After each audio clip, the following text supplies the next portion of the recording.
నమస్తే. 10 మంది ఎమ్మెల్యేల మీద వేటు పడబోతున్నదా? ఎవరా 10 మంది? బీఆర్ఎస్ పార్టీలో కారు గుర్తు మీద గెలిచి కాంగ్రెస్ పార్టీలోకి వెళ్ళిన ఈ 10 మంది. ఈ 10 మంది మీద వేటేస్తే ఖచ్చితంగా ఉప ఎన్నికలు వస్తాయి. ఈ 10 మంది బీఆర్ఎస్ పార్టీలో కారు గుర్తు మీద గెలిచిన ఎమ్మెల్యేలు. ఈ 10 మందిలో టెక్నికల్ ఎవిడెన్స్తోని వాళ్ళ మీద వేటు ఖచ్చితంగా పడడానికి అవకాశం ఉన్న వాళ్ళు ఎంతమంది? ఒకవేళ ప్లేటు ఫిరాయించి లేదు నేను కండువా కప్పుకోలేదు, కప్పుకున్న కండువా కూడా పార్టీ కండువా కాదు, నాకు సంబంధం లేదు, నేను ఆ పార్టీలోకి పోలేదు అని ఒకవేళ మాట మారిస్తే ఎవరి మీద వేటుపడదు? ఇవన్నీ అంశాలు కనుక ఒకసారి పరిశీలించే ముందు ఇవాళ సుప్రీంకోర్టులో ఈ కేసు విచారణ వచ్చింది. అంటే ఇవాళకి వాయిదా పడింది. గతంలో సుప్రీంకోర్టు ఇవాళ మళ్ళీ ఆ కేసు మీద విచారణ చేసింది.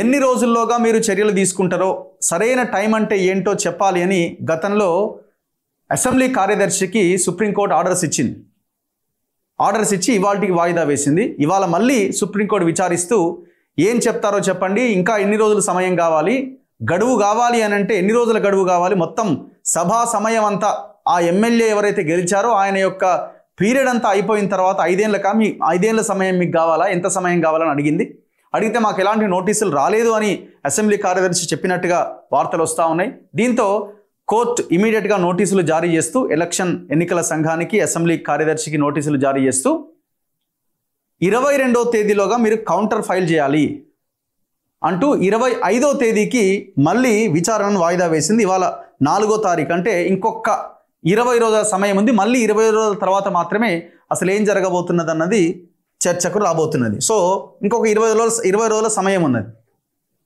ఎమ్మెల్యేల అనర్హత పిటిషన్పై సుప్రీంలో విచారణ, ప్రతివాదులకు నోటీసులు.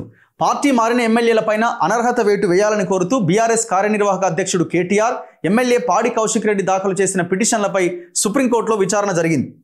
పార్టీ మారిన ఎమ్మెల్యేలపై అనర్హత వేటు వేయాలని కోరుతూ BRS working president KTR, MLA పాడి కౌశిక్ రెడ్డి ఈ పిటిషన్స్ దాఖలు చేశారు. దీని మీద సుప్రీం విచారిస్తుంది. గత విచారణ సందర్భంగా ఫిరాయింపు ఎమ్మెల్యేలపైన నిర్ణయం తీసుకోవడానికి ఎంత సమయం తీసుకుంటారో స్పీకర్తో సంప్రదించి వివరాలు అందించాలని ధర్మాసనం ఆదేశించింది. కౌంటర్ దాఖలు చేయడానికి ఇప్పటి వరకు తమకు ఎలాంటి నోటీసులు రాలేదని, సాంకేతికంగా ఇది గమనించాల్సిన విషయమని రాష్ట్ర ప్రభుత్వం, అసెంబ్లీ కార్యదర్శి తరపు న్యాయవాదులు ధర్మాసనం దృష్టికి తెచ్చారు. దీనిపై స్పందించిన న్యాయస్థానం రాష్ట్ర ప్రభుత్వం, అసెంబ్లీ స్పీకర్, కార్యదర్శి, 10 మంది ఎమ్మెల్యేలు, కేంద్ర ఎన్నికల సంఘం మొత్తం ఇంతమందికి నోటీసులు ఇచ్చింది. ఈ నెల 22వ తేదీ లోపుగా నోటీసులకు కౌంటర్ దాఖలు చేయాలి అని ఆదేశించింది. తదుపరి విచారణ justice B R Gavai, justice Augustine Masih జార్జ్ల ధర్మాసనం మార్చి 25వ తేదీకి వాయిదా వేసింది. సో ఇక 25కి మళ్ళీ కేసు ఏమవుతుంది అన్నది ఆనాడు చర్చ. ఇప్పుడు ఎవరెవరు ఇందులో ముఖ్యంగా వీళ్ళు కేసులు వేసింది, 3 మీద కేసు వేసారు. కడియం శ్రీహరి, స్టేషన్ గన్పూర్, దానం నాగేందర్ ఖైరతాబాద్, తెల్లం వెంకట్రావు భద్రాచలం నియోజకవర్గం. టెక్నికల్గా ఇమీడియట్గా ఎలక్షన్స్ వచ్చి దొరికిపోయేది దానం నాగేందర్.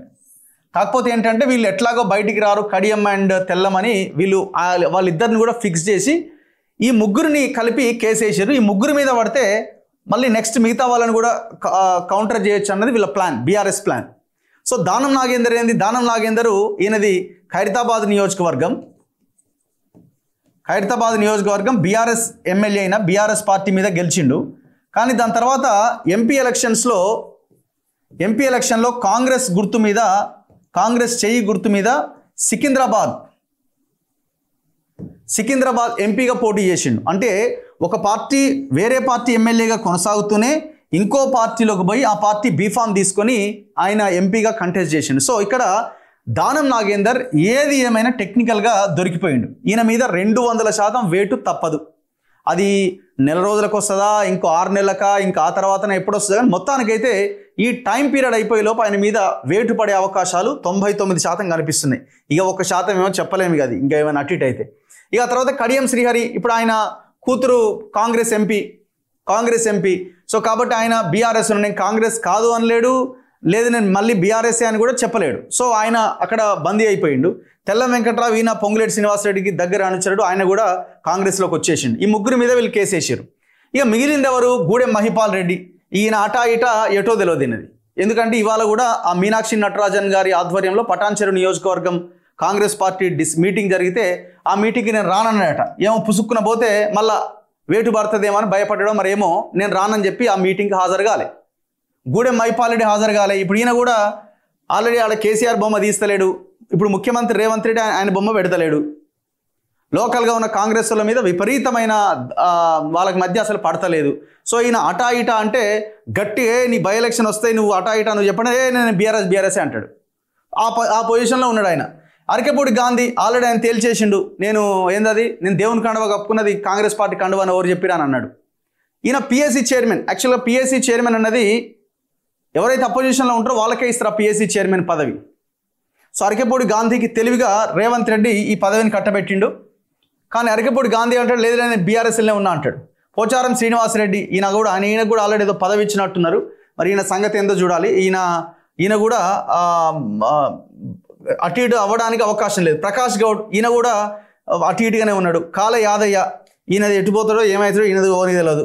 బండ్ల కృష్ణమోహన్ రెడ్డి అప్పటికే ఈయన బ్యానర్ల మీద మళ్ళీ బీఆర్ఎస్ కార్ల ఫోటోలు ఆ ఫోటోలు ఈ ఫోటోలు వేసుకుంటున్నాడు బ్యానర్లలో. లేదు ఇళ్ళనే ఉన్నా మళ్ళీ అటు ఇటు అనుకున్నారని ఈయనదో లెక్క ఉన్నది. సంజయ్ కుమార్ ఆల్రెడీ మన ఇంటర్వ్యూలోనే చెప్పిండు, జగిత్యాల మాజీ ఎమ్మెల్యే. లేదు అది కాంగ్రెస్ కండువ ఎందుకైతే జాతీయ జెండా రంగు కూడా 3 రంగులే ఉంటుంది కదా, కాంగ్రెస్ కండువ అని మీరెందుకు అనుకుంటున్నారని ఆయన అదే స్టేట్మెంట్ ఇచ్చిండు. సో ఈ ముగ్గురు తప్పించుకోవడానికి అవకాశం లేదు. ఇంట్లో కూడా ఒకరిద్దరేమో చెప్పలేము. మిగతా వాళ్ళంతా మళ్ళీ బీఆర్ఎస్లోకి జంప్ అవడానికి అన్ని అవకాశాలు కనిపిస్తున్నది కనబడుతున్నది. ఒకవేళ బై ఎలక్షన్ వచ్చే పరిస్థితి ఉంటే ఎలక్షన్ వచ్చే మోక దాకా చూస్తారు. అవునా నువ్వు బీఆర్ఎస్ఆ కాంగ్రెసా అంటే నేను కాంగ్రెస్ అంటాను. లేదు మన ఎలక్షన్స్ ఉన్నాయంటే మళ్ళీ అటే దుంకుతారు. అండ్ ఇంకోటి ఇప్పుడు ఎమ్మెల్యే కోట ఎమ్మెల్సీ ఎలక్షన్లో ఓట్లు వేయాలి. వీళ్ళంతా పార్టీ విప్ జారీ చేస్తుంది. మరి విప్ జారీ చేసి ఎటువైపు అది రహస్య ఓటింగ్ అయినప్పటికీ తెలుస్తుంది కదా. సో ఇదొక ఈ క్వశ్చన్ మార్క్ ఉన్నది. సో ఇట్లా సుప్రీంకోర్టు మొత్తానికి చాలా గట్టిగా ఇన్వాల్వ్ అవుతున్నది. గతంలో ఎన్నడూ లేదు ఈ పరిస్థితి.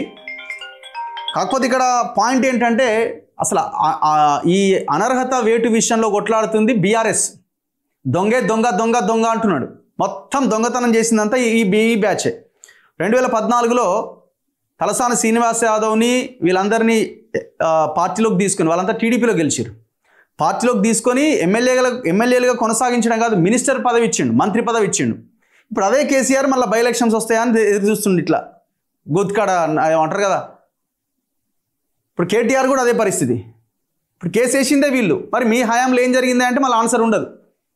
2014లో టీడీపీని మూసేసారు, బీఎస్పీని మూసేసారు. బీఎస్పీలో ఇద్దరు గెలిస్తే ఆయన ఇంద్రకరణ్ రెడ్డి, కోనేరు కోనప్ప వాళ్ళని తెచ్చుకున్నారు. తెలుగుదేశం పార్టీ ఎమ్మెల్యేలను తెచ్చుకున్నారు, కాంగ్రెస్ ఎమ్మెల్యేలను తీసుకున్నారు. ఇక 2018లో గెలిచిన తర్వాత మళ్ళీ 80 స్థానాలు ఇచ్చారు జనం. 80 స్థానాలు ఇచ్చిన తర్వాత కూడా సరిపోకపోతే మళ్ళీ కాంగ్రెస్లో ఉన్న 12 మంది ఎమ్మెల్యేలని బొరలాడే పందులు ఇట్లా బొరలాడి తెచ్చినవా అవి ఎత్తుకొచ్చుకున్నారు. ఆ స్థాయిలో కొనుగోలు చేసారు కోట్ల రూపాయలు ఇచ్చి. ఇప్పుడు వాళ్ళే దొంగ అంటారు. మరి నువ్వెవరు అంటే నేను దొంగనే. మరి ఎవరికి ఇందులో చిత్తశుద్ధి ఉన్నది? ఇక కాంగ్రెస్ విషయానికి వస్తే కాంగ్రెస్ ఆనాడు ఇదే 12 మంది ఎమ్మెల్యేలను ఎట్లా కొంటావు నువ్వు అని పెద్ద పోరాటం చేసింది, ప్రజల్లోకి బలంగా తీసుకెళ్ళింది. ఇప్పుడు మళ్ళీ వీళ్ళే వాళ్ళని కొంటున్నారు. మళ్ళీ కొనుగోలు చేసిన ఆ బ్యాచ్ అంతా ఎవరయ్యా అమ్ముడు పోయిన బ్యాచ్ అంటే అంత కబ్జా కోరలే ఉన్నారు. దగ్గర సగానికి పైగా. అరకెపూడి గాంధీ, గూడెం మైపాల్ రెడ్డి, దానం ఈ బ్యాచ్ అంతా ఎక్కడిది? భూమి కనిపిస్తే భూమి, బ్లూ షీట్, బౌన్సర్. ఎవడన్నా గట్టిగా మాట్లాడితే కేసు. ఈ టోటల్ ఎపిసోడ్లో ఎవరికి చిత్తశుద్ధి ఉన్నది? ప్రజల్ని పిచ్చోళ్ళని చేసి ప్రజల్ని అవమానించడం తప్ప. అనుకుంటున్నారు వీళ్ళు ప్రజలు పిచ్చోళ్ళని, ప్రజలు ఏం చేస్తే నడుస్తుందని. రేపు పొద్దున బై ఎలక్షన్ వస్తే వీళ్ళ పరిస్థితి ఏంది చూద్దాం. March 25 మళ్ళీ కేసు విచారణకు రాబోతున్నది. ఆ రోజున కోర్టు మళ్ళీ కౌంటర్, వీళ్ళు 22కి ఏం కౌంటర్ ఫైల్ చేస్తారు, కోర్టు 25న ఏం చెప్తుంది అన్నది వెరీ ఇంట్రెస్టింగ్. చూస్తూనే ఉండండి మన తొలి వెలుగు.